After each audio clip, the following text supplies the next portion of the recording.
Hi, welcome back, Life and Technology. We are here for our safe and secure online presentation, Building a Global Cyber Community for Good. My name is Sable Cantus. I'm associate faculty here at Saddleback. You all know me in the class, but I just added that for the extra YouTube audience, and especially for those in my colleague, Dr. Wolzinger's class, that I'll send this link to later, that she may want to share in the advanced class. So if you're taking both, you can ignore or watch it again or send it to your family. That's fine. The tips and tricks that we cover in here are pretty universal. They work for all of us. And our goal here with cybersecurity is not to try and be perfect. We're not going to make it. We're not going to be perfectly secure. There's no such thing. We want to try and avoid the obvious things, the simple things that we can do every day to build habits so that we're generally a little bit safer than we would be if we didn't.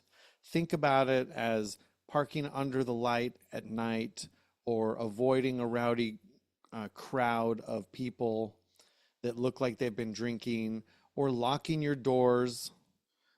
Think of those precautions like that. So we'll be aware of our cybersecurity settings and where we're at, and that should help us be a little more safe. So what does it look like? Over this presentation, I'll cover these points. We'll get through these 10 points here. We'll make sure that we pay attention to anything that we may want to click on. We'll maybe even think about them before we click on them.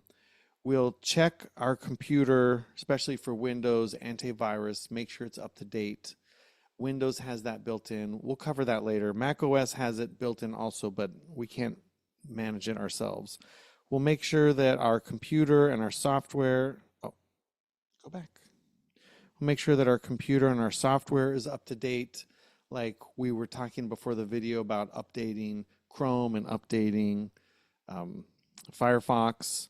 Make sure that we have a true backup of all of our important documents and pictures, which is next week's topic. We'll talk about our personal backups, having good passwords, strong, unique passwords for every site.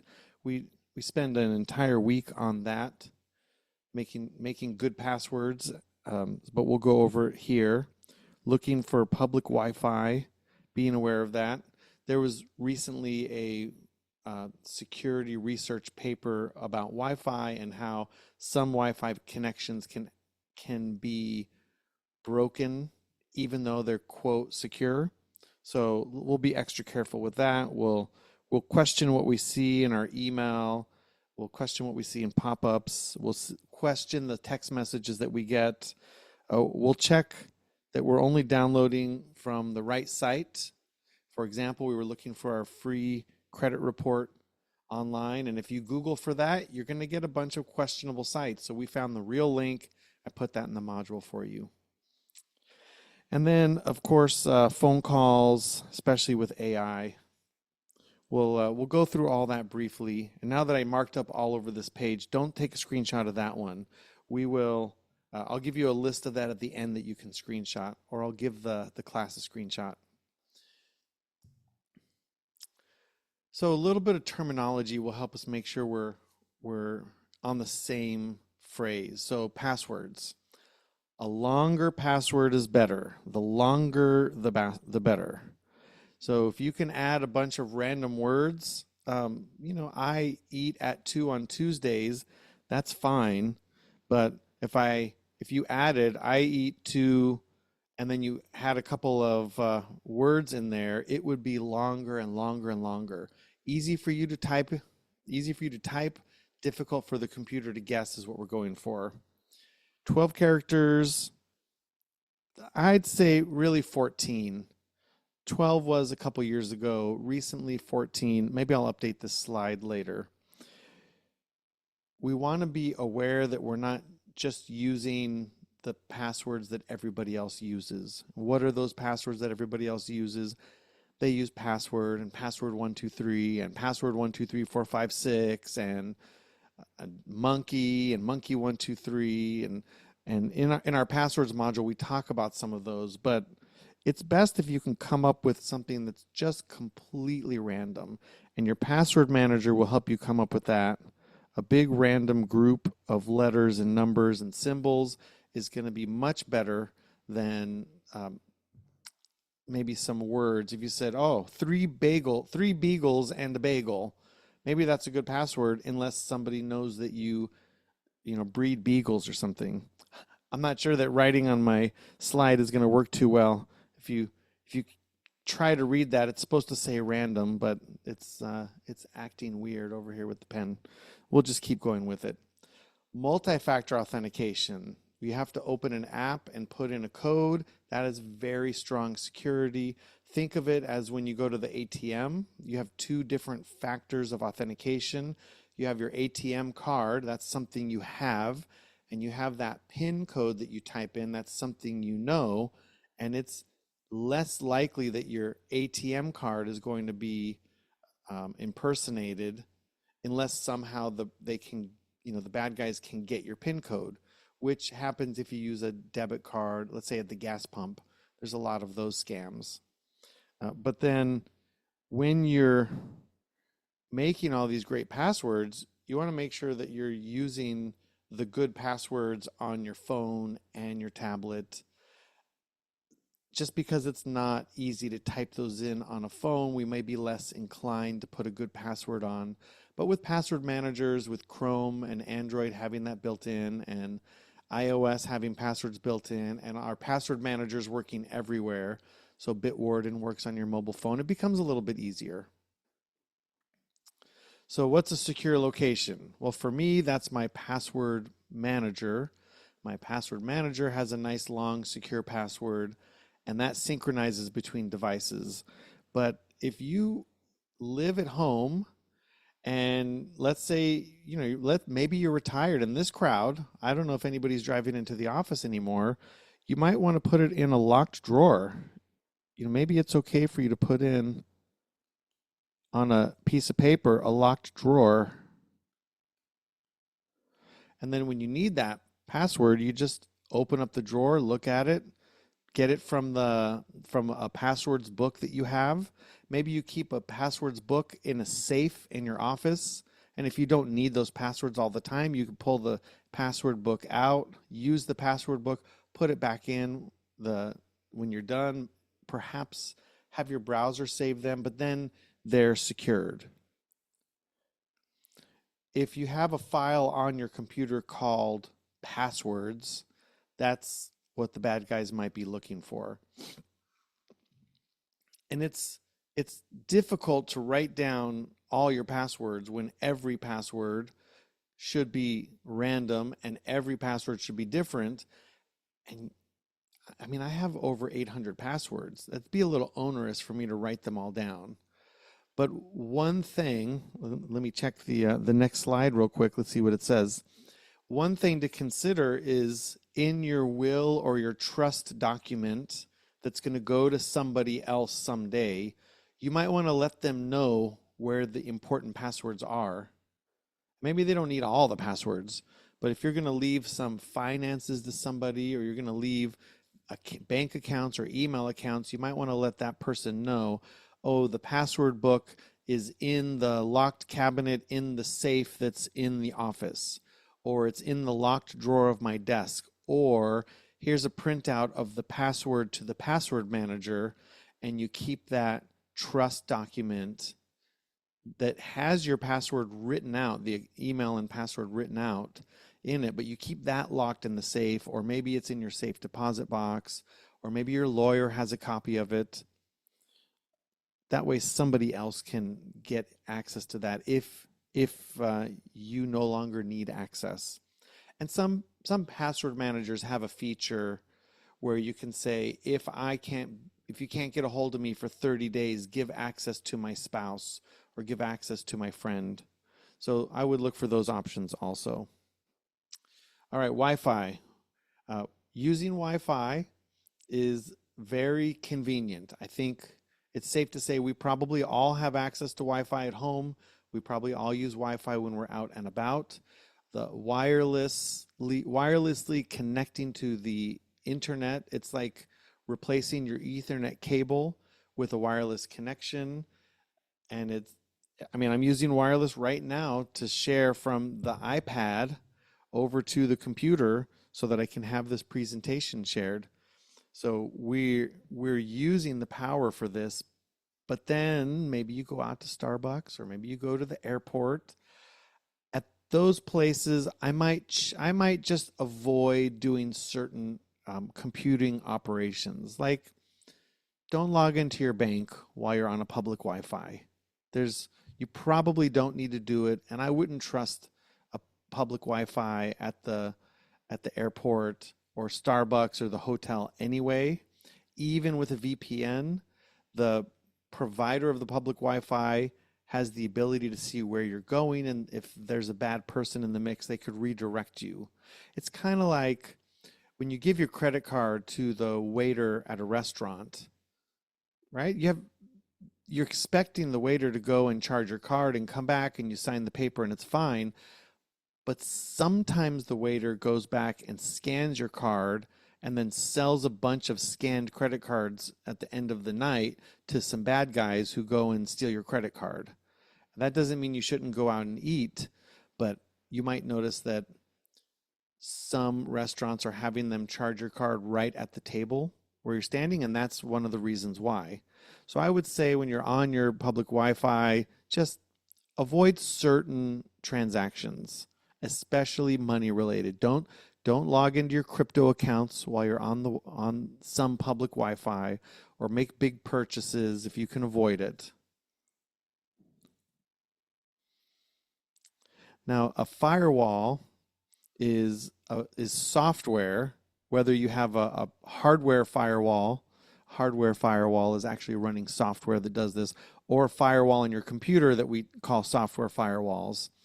This is what your router at home is, a hardware firewall that protects your traffic and provides NAT routing, network address translation. But in addition to that, we also want to turn the firewall on our Windows or Mac computers in order to protect us when we're connected to any other network. We only really need the access to the things we use, not every possible connection.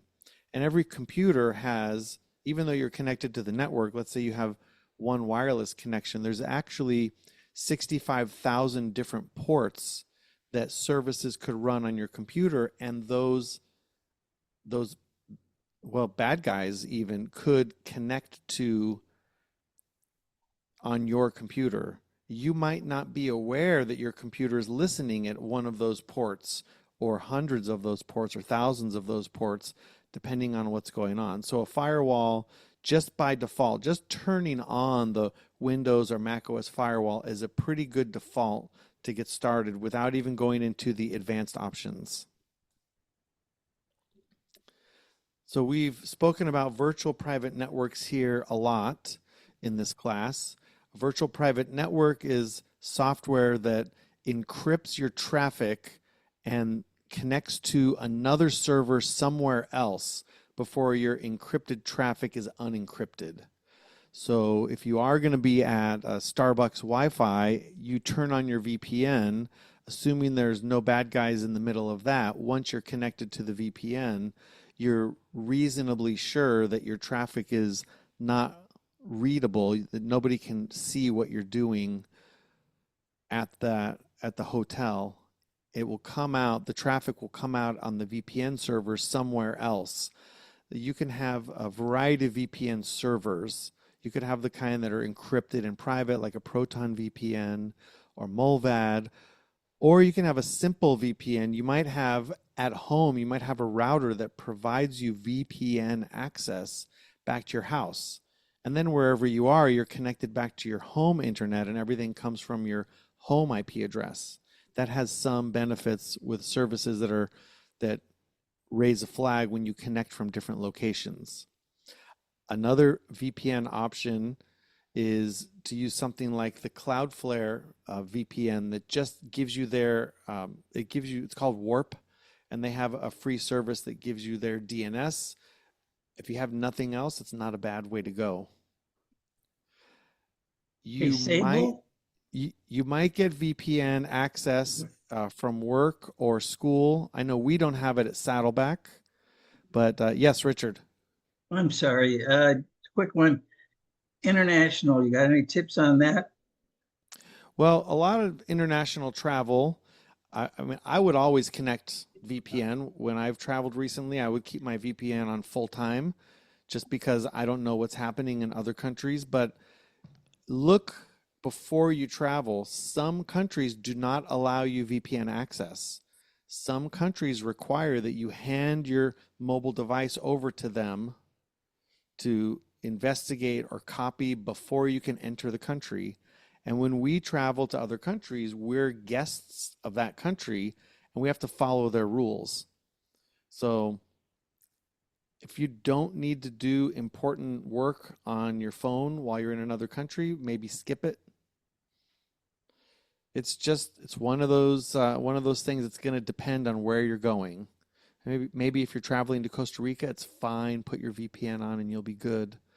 But if you're going over to Russia or China, or I mean, really, it just depends on the country. There's lots of countries to go to. My Thank VPN's you. always on anyway.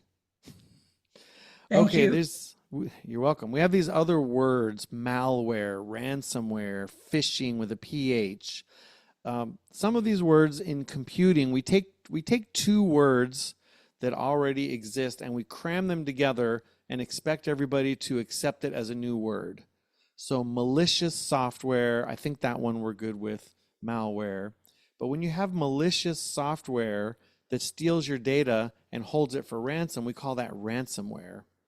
And what is this malware doing? It's not like the old days where a bad guy would get into the website and then they would just write stupid things on your website, or they would put software on your computer that would make the CD tray pop out. Like that was technically malware, it was malicious software, but there was no money involved. But now the bad guys have access to cryptocurrency, there's lots of money involved and they want your money. So the bad guys are trying to get malware on your computer so they can log into your bank, so that they can steal your crypto login information. They might rob a young lady of her phone outside of a bar just so they could like transfer all the money on Venmo or whatever that they can. So even if they get your social security number and your birthday, they may try and open up credit in your name. And since it's kind of opaque what's going on with our credit reporting agencies. We've spoken in class about this before this presentation and at length on other days.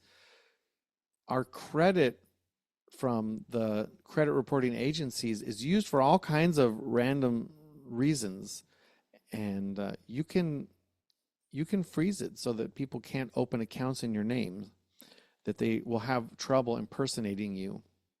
So phishing is when they're trying to get your information. Click on this thing. We're gonna they're gonna try and get you to give them access. Now they don't know if you have access or not. That's why it's called phishing, right? They're just throwing these emails and these lines out to see if anybody clicks or if anything bites. And of course, they're using AI to write all of these now.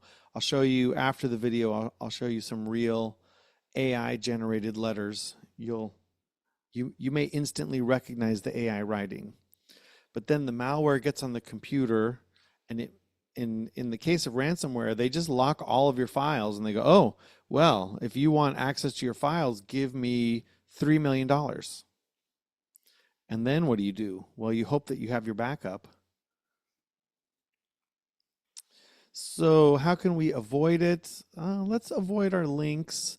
If you didn't ask someone to send you an attachment, I would question why they're sending me something, especially if it's a .exe file or something strange, or if they say, "Oh, and download the file and then change the extension to this and then, run it as an administrator." You're like, "Wait, I have to do all that just to open this text file from you? What? What's happening? So I would be aware of that. If somebody can send you a link on your email, which I'll have an example for you in a couple slides of what that looks like. But it might look legitimate, but actually go to a different email, to a different address than what it's clicking on. Or it might say it's going to one website and actually take you somewhere else.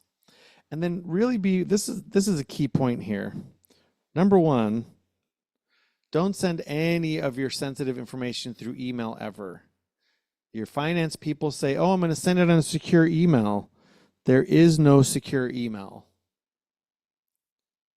Yes, it's technically possible that under the right circumstance, if you jiggle the handle the right way and everybody has all the switches exactly perfect, it is possible to get a secure email from you to me. We could both use Proton Mail. We could both make sure that we have the Gmail security, both be using a Gmail account. There's a few ways, but those are so hard to do that nobody does it. So just don't ever send anything sensitive over email. Consider email to be public. Consider that someone else is going to read it, and that's probably the case. Now, if you get an email that's really strange, you're like, wait a second, but Susan has never sent me this email panicking about her kids before. Usually we're just joking about something from the 80s because she loves the 80s so much. I'm talking about my friend Susan that I saw yesterday. And if suddenly I got an email from her talking about how her coworker was stuck in Costa Rica and needed money, that might raise a red flag, and I would probably give her a call and find out what's happening. And then log out of the website. So, of course, if you're in the library, you're going to log out. Or if you go to the campus, if you go take an in-person class, you're going to log out. But when you go and you pay your Edison bill, just log out when you're done. When you log into the city and pay your water bill, log out when you're done. It's kind of annoying to have to log back in, but if you're in the habit of just those few utilities and banks, you'll remember, let me make sure I log out of my bank. Maybe you still have a bank that doesn't automatically log you out, so we'll just do that ourselves. And it does help to log out because some of the malware will look for those login cookies and try to exploit that. Depending on your browser, you may be protected or not. So what do? Update your computer. Let Windows Defender get updated. Let Windows Defender scan your computer. Make sure that your Mac OS, your iOS, your iPad, your iPhone, your Android phone is on the most recent operating system that it can be on. They all have malware protection built in. And after the video, we can talk about a couple ways on Windows and Mac to do additional scans once you have the baseline down. But remember, this presentation is the basics. So if you sometimes, and we bring this up because sometimes you'll buy a computer and it will come with a trial version of antivirus. And of course, you don't want to pay $30 or $50 when Windows has it built in, but the trial version, and a lot of the time it's the same companies you recognize, Symantec or McAfee or something. Once the trial runs out and you don't pay them money, they stop protecting you. And then who wants to sit around and uninstall software and go check? Well, because, right, we have better things to do. We didn't sit down on our computer to uninstall old software. We got things to do. We got class to go to, or we want to go read the news or check our email. But in those cases, if you bought a computer and it came with a Norton free trial, if you're not paying for Norton, you probably should uninstall that from Windows and then let Windows Defender keep protecting you. And you'll look for a little shield icon on Windows. That's how you'll know. Mac OS, it happens in the background, and there's no easy way for us to see what's going on. You just have to trust that if you're up to date on your Mac or your iPad or your iPhone, that it's working. So what happens if you get hit? This is the number one thing. Don't beat yourself up about it. There's no way that you and I can stand up against an army of professional criminals that spend their entire lives training to trick you. They are experts in manipulating us and using our goodwill and our best intentions against us. So don't beat yourself up. Just change your passwords, maybe your bank account information. Maybe you have to cancel all your credit cards. As annoying as all this is, it's better to be annoyed up front than in the long run to let it go. Make a list of everything you can think of. This is more difficult than it seems sometimes. A friend of mine, he's in his 90s. He's a very smart guy. I mean, the type of guy that was a military leader, that is a community leader, that's been at the top of his game for his whole life. And he's not one to easily be tricked, but he was tricked. And of course, he felt terrible and he beat himself up about it. So I had to tell him my martial arts expert story. If you get one lesson in jiu-jitsu on Friday, don't expect to go beat a world fighter champion on Saturday. Not with one lesson.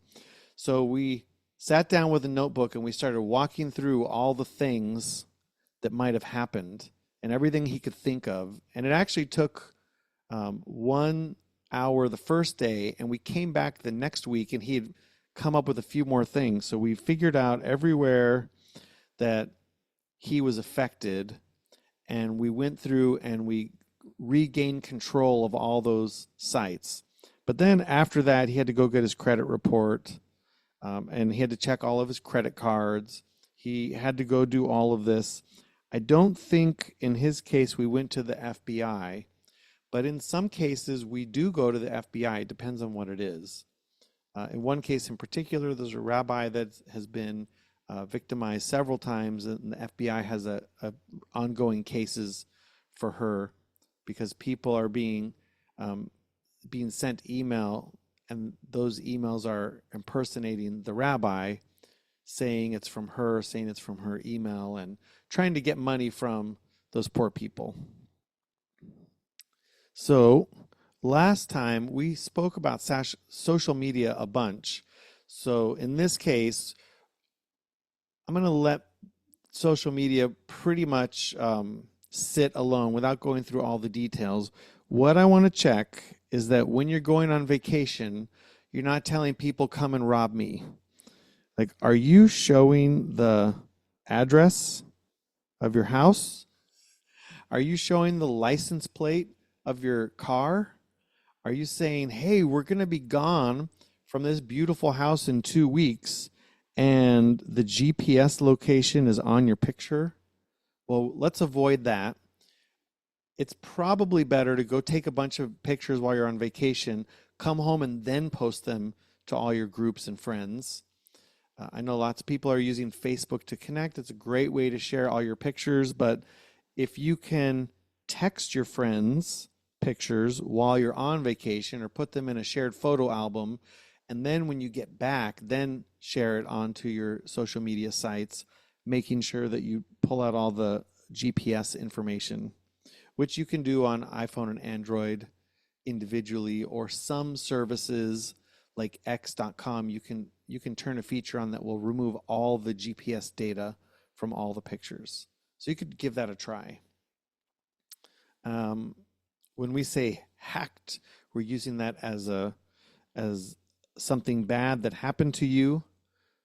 A hacker tends to mean a bad guy now. It used to mean somebody that just made the system do what they wanted. I consider myself the true spirit of hacking, where I make the computer work for me. But the reality is, when we talk about hackers, we think about guys in hoodies in the dark corners of Europe sending out malware campaign and drones to get your password and lock you out of your account and steal your identity. When they're cloning, a lot of times SIM cards and phones can be cloned. They'll clone your SIM card or your phone to try and get that two-factor SMS text message, or get into your cryptocurrency account or something like that. So we've got this. Oh, clean up your friends list. No one ever does that. It's a good idea, but let's be realistic. Identity theft. This is the one that I think I worry about the most for the class. Especially in this class, we have a lot of very successful adults that have things that the bad guys want. They want your credit. They want to steal your house from you. They want to steal taxes. They want to file fraudulent tax returns. They want to do Medicare claim, or they want to take advantage of you in somehow. So it can be a real hassle for you and your family to go through and fix that later on. So that's what these are helping us with, right? A good, strong, unique password for every site. So even if they get into one website, they can't get into another. Not emailing our information might help keep that out of the public as much as possible. Having that app on our phone that we got to look at the number in, and oh, look down here. We were just talking about this. Credit freeze on your account. Credit freeze will stop a lot of that. Something we don't often think about is shredding those documents. You get all those like medical bills and things. They all have your personal information on. If you just throw it in your recycling bin, it is possible, and I've seen it happen, where the entire recycle bin was stolen. It happened to a buddy of mine. He threw away some trash bags full of old stuff he had been saving. He didn't want to shred it. He threw it in the trash. The whole trash can was stolen. It was a very upsetting day. And then you can get your credit report for free once a year. I've got the link in the module for you, or you can grab it from here. If anything strange happens, put a fraud alert on your credit. Once your credit's frozen, you can still put a fraud alert. Now, this part is a little more difficult. Freezing your children's credit, especially once they become adults, they kind of have to do it themselves, or you can sit down and do that with them. And then for the younger children might not have a credit report to freeze yet. So for possibly your children with their young children, it might be something to think about, to keep an eye out whenever their maybe grandchildren start to get credit reports available, then go in and freeze them. And really, the kids don't need to be opening up credit cards. They probably don't have jobs or money yet anyway, or the grandkids. File your taxes. I don't know about you. I'm guilty of not doing this early. I have people telling me, "Oh, I got my my taxes back already," or "I filed, it was done," and they've already been telling me for a month that they're done, and I'm like, "Ooh, over there is a thing I got to start filling out. I haven't even started." Don't put your social security number on a form at the medical office. They're asking you for it. They don't need it. They don't need your social security number. They can live without it. Just don't put it on there. If the person at the office, at the front office, who's just trying to do their job says you really need it, say, I understand that you're just doing your job and it says SSN here, but I'm telling you, you don't need it, and I don't want to, put you in a bad position. Just get the doctor or get the office manager, and I'll talk to them about it. And then you can give the manager a hard time and say, you don't need this. Yeah, and when you get that free credit monitoring, they're just going to email you some stuff, but why not? Why not be more aware? Okay, so how do you know if you're a victim? Well, just before the recording, a student said she got a letter notifying that there had been an attempt, but her credit was frozen, so that attempt didn't work out. For one of my friends that was impersonated with the IRS, he got notified by the IRS that he owed a bunch of money. Said, wait, but I'm retired. I can't possibly owe that. And they said, who are you? Because this other guy that said they were you filed and, already filed taxes. So that was a couple years of his life and hassle. So again, don't beat yourself up. Stay calm. You can get a fraud alert on your credit report. That's those those three agencies that the link is in there in the module. And then you can go to the FTC identitytheft.gov. We can look at that later on or next class session. If it's really bad, it might be helpful with the local police department. Sometimes they can help and sometimes they can't. It might be worth calling, as they might have resources for you depending on the fraud, especially if it was local fraud. And local fraud is, let's say that you mistakenly used your debit card to go get gas one day because you still have a gas car, like many of us do, and somebody stole your debit card at the gas station, because that's a major point where cards are stolen. And then they go down the street to the furniture store and try to buy a $2,000 couch. Well, that's pretty local. That the police might be able to get involved in that. So keep an eye out for fake websites. I know we've spoken about some of the Chinese websites. It's hard to tell if they're real or fake sometimes. But if you aren't buying from Chinese retailers online, then there's no reason to even go to the website and try. We want to avoid these peer-to-peer payments or like prepaying for things. It's tough. Be a smart shopper. We'll talk about like more specific details, but if you're just Googling for something, make sure you're going to the site you want to go to and not a fake one. All right, debit cards for online purchases. That's a big no-no. Don't use your debit card for online purchases. We will talk about in a couple weeks how you can use your debit card in conjunction with a service that provides a privacy credit cards, and then you can still have transactions go through your bank, but it will proxy through a private credit card where you can make up your own name.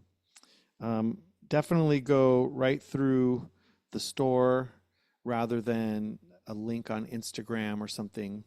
You don't know where that link is redirecting or what could happen. So if you want to go buy something from Walmart, just go to walmart.com and pay for it. Discount codes, just be aware. I like a good discount. I've even gone just searching for discount codes. Sometimes you're looking at the shopping cart and you go to Google and you type in such and such discount code and you'll save 10% or something just from searching Google. But if they're asking you to put in your address and social security number, don't do that. And check your credit card statements. This is one that's easy to overlook. If you have your credit card is at your bank and your bank app is on your phone, it's easy to just scroll through periodically and check. But if you don't do that, you might have to intentionally log into your bank online or open up statements if they come to you in the mail and just scan. Look for anything weird.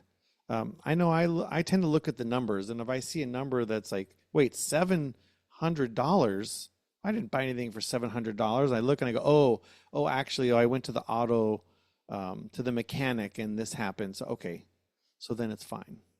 But yeah, check your statements periodically. Try and catch those quickly. Give you a minute to look at this one. There's a really important point here, and our younger people will miss this. When the bank calls, they're not supposed to ask you for your personal information.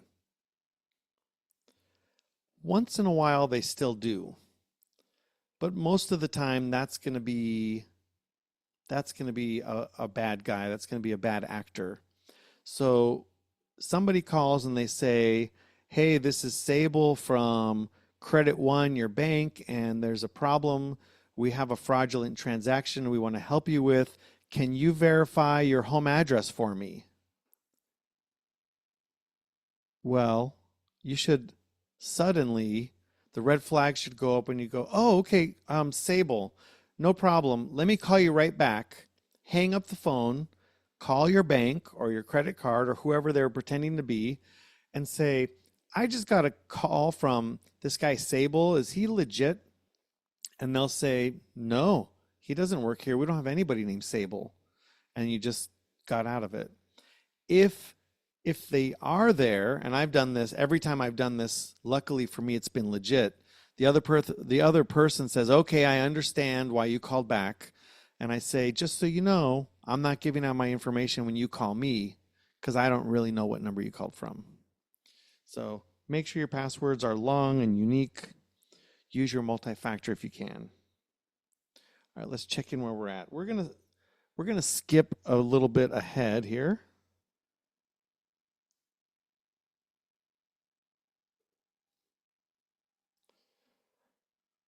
Let's go see what some of these scams look like.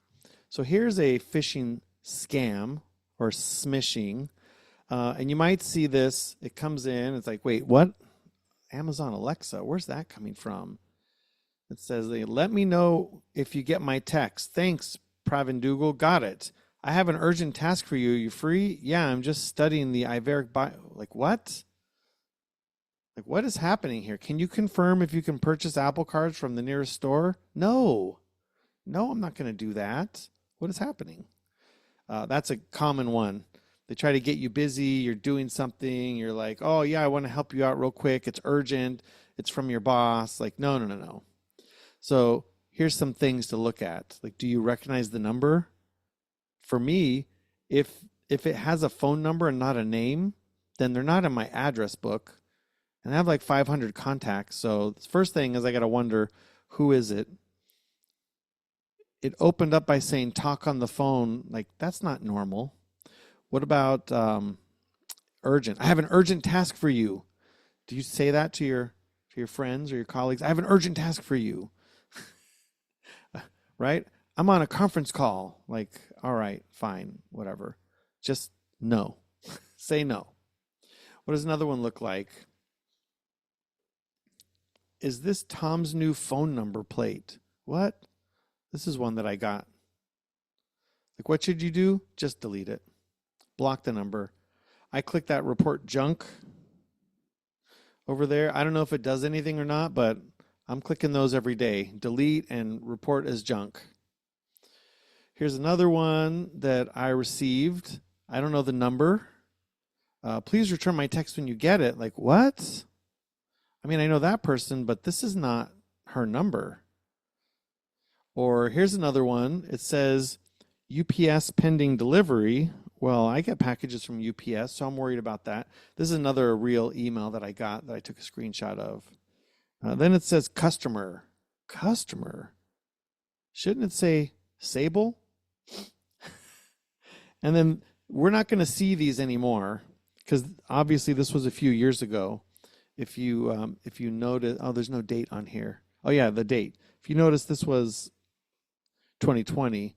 Your package has reached our warehouse. Well, AI is fixing all of those kind of problems. I don't know if anybody actually had to go pick up their package during COVID lockdown, but what it's saying is check the attachment, check the attachment. You're receiving an advanced notification, like check the attachment. Well, what's the attachment? This is the legit attachment from my email, and it was a disk image.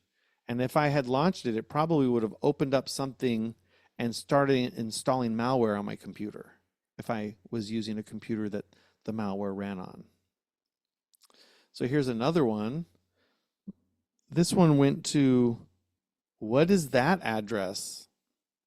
Like I put the arrow there. It's like ting.xyz.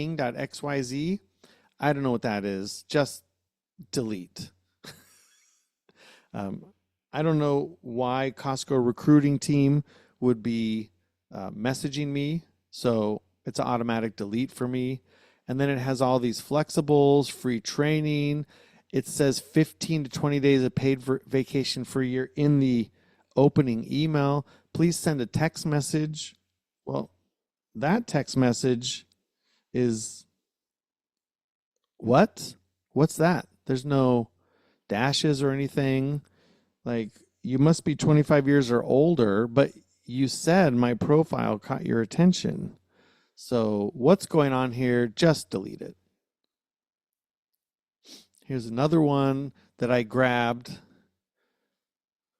You know, a lot of these come to my phone. I had to stop grabbing these at some point because I just had too many. Like, what the heck is driver chat? I don't know what that is. And a.co/d, it's a short URL. And with a short URL, you don't know where that link actually goes to. And you could take the time and you could go to a URL expander and find out. But I just reported as junk. A message from the driver delivering your Amazon packages. You know what? Amazon will just send me an email. I don't know what 262966 is. I didn't have any other messages from that number. I just deleted it. All my packages came in fine. Here's another one. It says, "Hi, Amy. I'm back from my trip." Like, wait, what? First of all, if I'm watching your dog and we're friends and you call me by my first name, you probably don't have to give me your address. I probably know where you live, right? I got your dogs. But if you don't notice that right away, you might be like, oh my God, she's going to want her dogs back. I better tell her, like, oh, you have the wrong person. I don't have your dogs. So this might be the start of one of those pig butchering campaigns we talked about. This one is, I'm very sorry to bother you. This is my photo. Do we know each other? That was from a pig butchering campaign. For sure. So here's another email that I got. Now, for convenience, they don't always show you the exact email that it went to. It just has my name. So if you notice at the top, it says, alert, alert. So it makes you feel urgent. You don't want to lose 456.73 my points balance. I don't know what my points balance is, but I don't want to lose $456 worth. And then the reply to email is my Walgreens points at what is i7 or shop.com? That doesn't look like Walgreens. These colors look weird to me. Like, I don't think these are the official Walgreens colors. It just doesn't look right. It was definitely a little red flag for me. And then, dear my Walgreens participant. Okay, maybe. But then $456.73 has to be used today. Click here by the end of the day today. This is that urgency that they're always trying to get you to act quickly so that you don't have time to think. They want you to click right now so that you don't stop and prioritize what's happening. So question everything. Just question all of it. I'm going to scroll ahead to our points here. There we go. This is the good one if you want to take a screenshot of it, or I'll put this in the chat for you later. Just remember not to panic. They get everybody. Hopefully they don't get you. They get lots of people. Change your passwords, make a list, track the communication, get a copy of your credit report, and then you may want to call the local police or the FBI. So here we go. This is recapping what we went over. This is another good screenshot in case you want this, and I'll put it in the chat when we're done. One more moment there for you. I'll get you some additional links in the chat Yes, also. please.